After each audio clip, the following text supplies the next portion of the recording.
न तो ऐसे आसार थे न ऐसी उम्मीद थी, लेकिन अब ऐसा लगता है कि हालत बिगड़ती जा रही है और भारत का शेयर बाजार अभी कम से कम एक क्वार्टर और खराब दिन देखने जा रहा है। और यहां और नुकसान हो सकता है। कितना नुकसान हो सकता है कह सकते हैं, कहना यह बहुत शायद मुश्किल होगा, लेकिन कारण दिखाई पड़ रहे हैं। एक, अर्थव्यवस्था में मंदी के लक्षण। मंदी जो कहते हैं ना, मंदी की टेक्निकल डेफिनेशन होती है जिसको रिसेशन कहते हैं। जब नेगेटिव ग्रोथ हो जाती है तब तो उसे कहते हैं मंदी। लेकिन मंदी के लक्षण का मतलब है स्लो डाउन, अंग्रेजी में स्लो डाउन कहते हैं, धीमापन कहिए, कि जिस रफ्तार से इकोनॉमी बढ़ रही थी उस रफ्तार से न बढ़ रही हो, कुछ कम हो जाए, उसको मैं मंदी के तौर पे यहां रेफर कर रहा हूं। उसके लक्षण दिख रहे हैं। और साथ में महंगाई से कंपनियों की कमाई पे फर्क पड़ रहा है। विदेशी निवेश अचानक यहां आते आते दूसरी तरफ उसने रुख पलट लिया है, भागना शुरू कर दिया और जोर से भाग रहा है।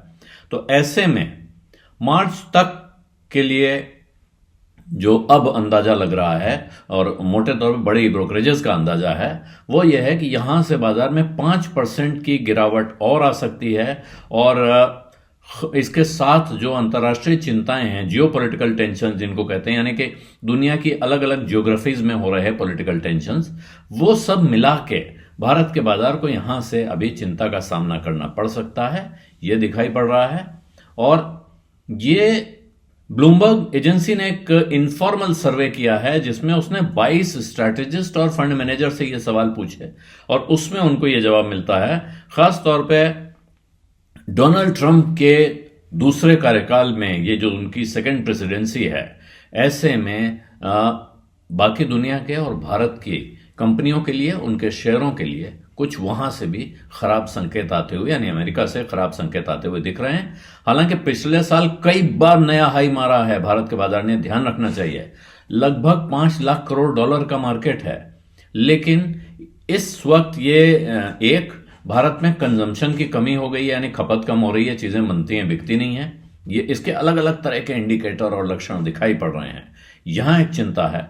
साथ में कुल मिला के अगर आप देखें तो जो MSCI इंडिया इंडेक्स है, उसके जो कंपनियां जिसमें शामिल हैं, उनमें 556 अरब डॉलर की गिरावट आ चुकी है। सितंबर की पीक से 13% की गिरावट आई है।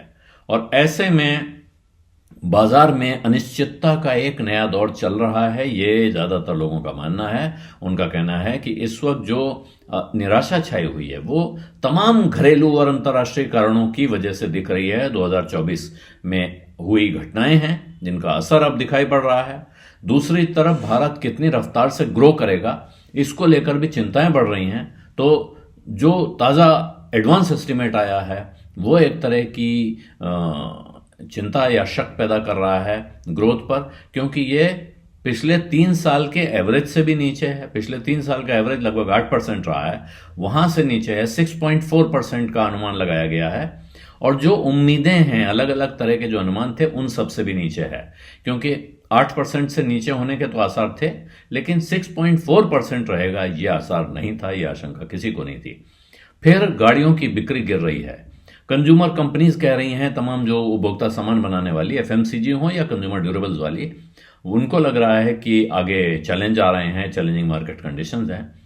तो तरह तरह की चिंताएं, तरह तरह के डाउनग्रेड्स भी आ रहे हैं। लेकिन पूरे साल में ज्यादातर को लग रहा है कि यह साल 2025 नेगेटिव रिटर्न का साल हो सकता है, यानी कि शेयर बाजार जहां से शुरू कर रहा है उससे नीचे यह साल खत्म कर सकता है।